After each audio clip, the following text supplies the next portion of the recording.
Welcome in, students, to your review for PAD4232. It's going to be a real quick video, about 15 minutes tops, hopefully. But just to go over what you have in this and when it'll open, how long you'll have to take it, how many questions, those type of things. So first and foremost, it opens on Thursday, the 26th, and will close on Friday, the 29th, or Sunday, the 29th. Sorry about that. It'll be open from Thursday to Sunday. So you have those 4 days in which to complete the midterm. The midterm will consist of 25 questions that are 1 point apiece, so 25 points. It will have 45 minutes on the timer for you to take it. So that should be ample time. Considering these questions are fairly familiar to you, they're not the exact questions you not the exact questions you did for the quizzes, but they will be similar and ask some similar questions. All right. You have one short answer essay question on this that you'll need to do. It will probably pop up as the first question, and then you can go from there with the remainder of the exam. With this, it's going to ask you about, of course, grants, right? So every question is going to have something to do with a grant. But they will be spread out across all the chapters that we've covered.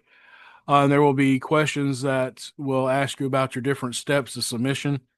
There will be a couple of budget questions on this that we'll look at. I'm going to go through it and kind of point out some of the questions that I think may need a little bit more study time or something you may not have seen before. One other point for the exam: the questions, once, like I said, the essay question, then multiple choice, and there are a couple of multiple answer questions. These are a little bit different if you've never taken one. I'm sure you have. I'm sure you've taken an exam or a quiz that had multiple answer questions on it. That just means that it's going to be a box instead of a circle, and you can check as many as apply to that question. If it is a multiple answer one, I will give you one hint. There will be more than one correct answer. All right, so make sure that you're getting all the correct answers in there that fit with that. All right, so keep that in mind. As you go through these, it's going to ask you about things like reporting requirements. What are reporting requirements? What could they possibly be? It's also going to ask you about mission statements, your mission statement, vision statement, and also the grantor's mission and goal statement that they may have. You'll need to think about alignment and how those align. There'll be questions asking you what you need to do to make sure that you're aligning with the grantor and selecting the correct grantor. The one of the last discussion posts that you had, some of you picked a discussion point that talked about alignment. So think about that alignment, how it works, and what you're going to be looking at there. Think about the different ways you can get feedback. Feedback prior to submission and possible feedback after submission. So keep those things in mind, what feedback could entail. Think about record keeping as far as your budget goes and other records that may be required. Those different reporting requirements that could be there. What are some of your first steps to getting ready to look for a grant, and what you're thinking about with a grant? What might you need as far as personnel goes, and how you may need to form your team together to work on this. So think about those type of things. You want to make sure that you're understanding those. The questions here are designed to really get your mind working toward the next steps we're going to take. So these questions will refresh you on what you've learned, keep you cognizant of certain pieces that you need in place as you're working toward completion of your grant proposal. All right, so we've used the book all the way through to now. We're going to continue using the book as we go forward, because that's where you're going to start getting information from that you will add to your various steps and pieces that you'll complete to get your grant proposal ready. Understand what goes into all the different sections that we've talked about with grant proposal. It's going to ask you about some of those sections. And then there's a couple of questions that will ask you about submission, how you would submit, what are acceptable forms of submission, what may be needed with your submission. And of course, the one question that is the first question you ever answered in this class, as far as any of your quizzes went or anything, was what is a grant? So you should know that by now. Should be able to answer that one as soon as you see it.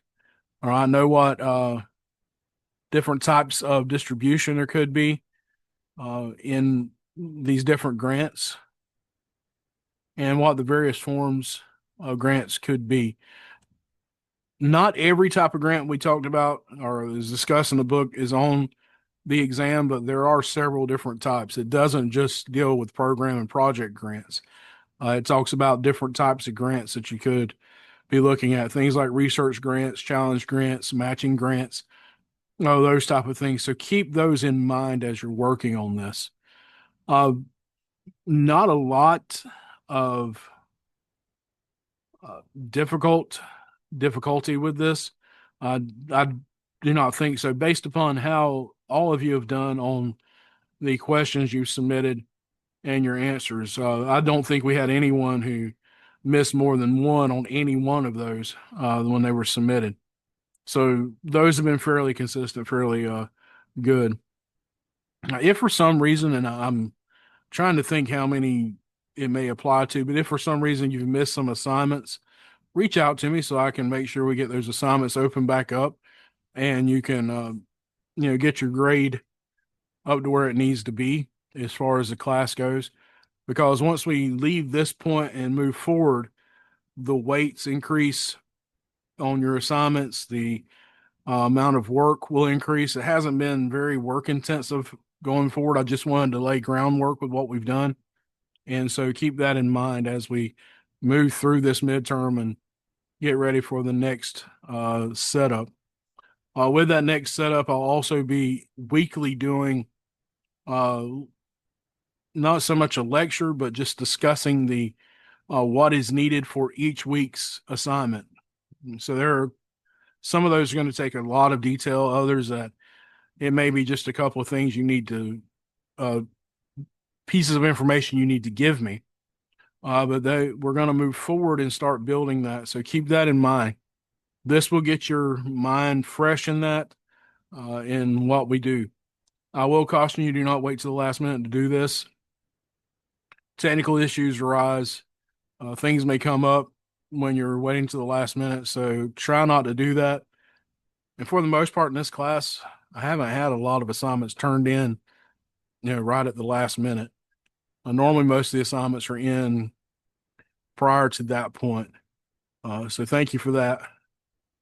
But that is where we're at and what you have. So good luck on this.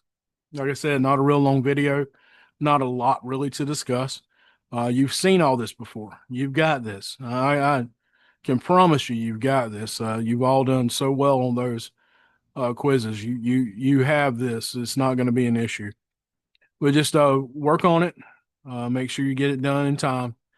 And until next week, when we start with the building those proposals, stay safe and study hard.